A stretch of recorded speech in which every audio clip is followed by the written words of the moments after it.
तादाद में गोला बारूद और मिसाइल देने की तैयारी कर ली है, इसकी करते हैं क्योंकि इजराइल इससे खुश है। लेकिन बेंयामिन नेतन्याहू के लिए बहुत बड़ी बैड न्यूज भी है क्योंकि अमेरिका ने इजराइल को साथ ही एक ऐसी सलाह भी दी जिससे इजराइल ने युद्ध हार भी सकता है। देखिए रिपोर्ट।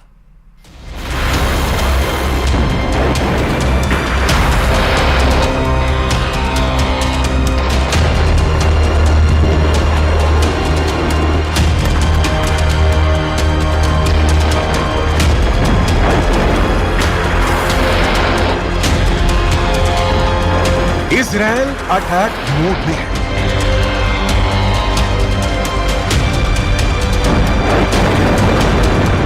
ईरान पलटवार की तैयारी में है।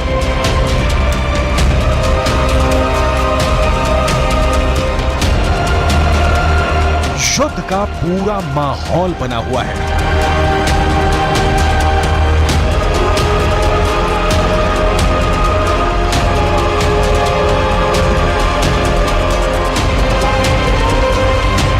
मिसाइलें तनी हुई हैं।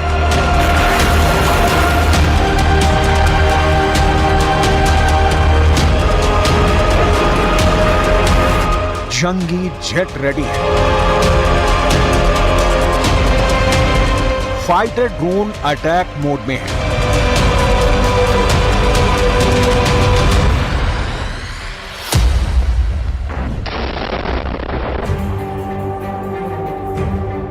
दो कट्टर दुश्मनों में आर पार की जंग की नौबत किसी भी वक्त आ सकती है, मगर इस टकराव में जो बड़ा ट्विस्ट आया है उसे समझने के लिए ट्रिगर पॉइंट पर चलते हैं।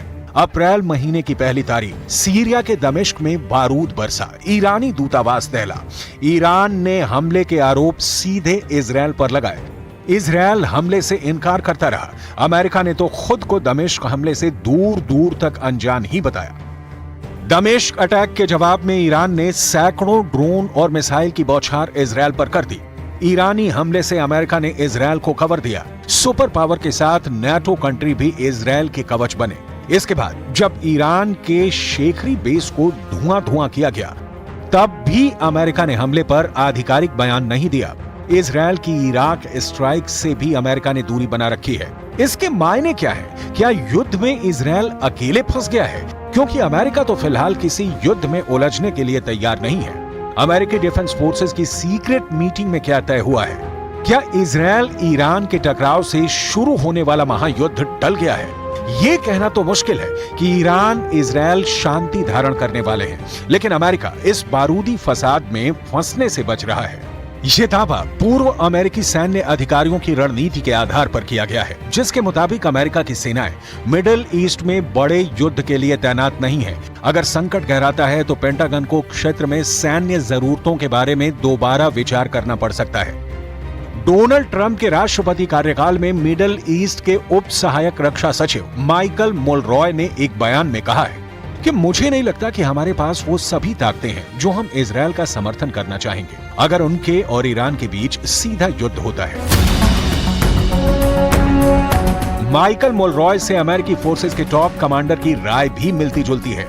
खाड़ी में अमेरिकी सेना की कमान संभालने वाले 4 स्टार जनरल जोसेफ वॉलेट मानते हैं कि अमेरिकी सेना को अपनी रणनीति पर फिर से विचार करना होगा कि क्षेत्र में हमें कौन सी आवश्यक टिकाऊ क्षमताएं बनाए रखनी है। बड़ी चिंता लंबे वक्त तक इलाके में बने रहने की हमारी क्षमता है।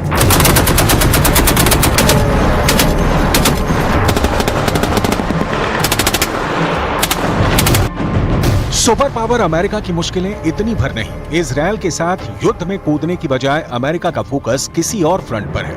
खाड़ी मुल्कों में तैनात अमेरिका के मौजूदा जनरल माइकल एरिक हाल में ही एक मैसेज के जरिए अमेरिकी सांसदों को यह जानकारी दी कि उन्होंने अपनी सैन्य क्षमता बढ़ाने की गुजारिश प्रेसिडेंट बाइडेन से की थी, जिसका जवाब देते हुए पेंटागन ने खाड़ी से ज्यादा चिंता चीन से मिल रही चुनौती को बताया था। मतलब ये कि इजराइल का साथ देने की बजाय मौजूदा वक्त में अमेरिका चीन से निपटने में जुटा है। इसके साथ अमेरिका की सबसे बड़ी कमजोरी का भी पर्दाफाश हुआ है। जनरल माइक एरिक ने लिखित रिपोर्ट में जानकारी दी कि एशिया महाद्वीप में अमेरिकी खुफिया नेटवर्क बेहद कमजोर हुआ है। सुपर पावर को एक्सपर्ट एजेंट नहीं मिल रहे हैं। अमेरिकी फोर्सेस को ट्रांसलेटर की भी किल्लत झेलनी पड़ रही है। युद्ध में अमेरिका को ये कमियां बहुत भारी पड़ सकती हैं।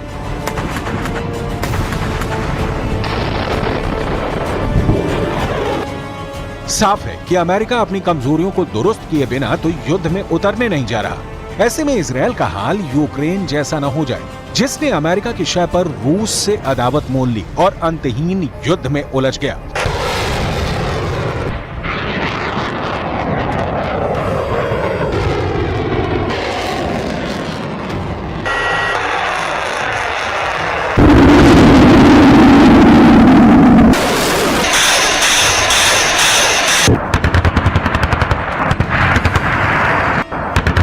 अगर अमेरिका वॉर में नहीं आया तो इजरायल अकेले कितने दुश्मनों से भिड़ेगा, इसे समझना होगा।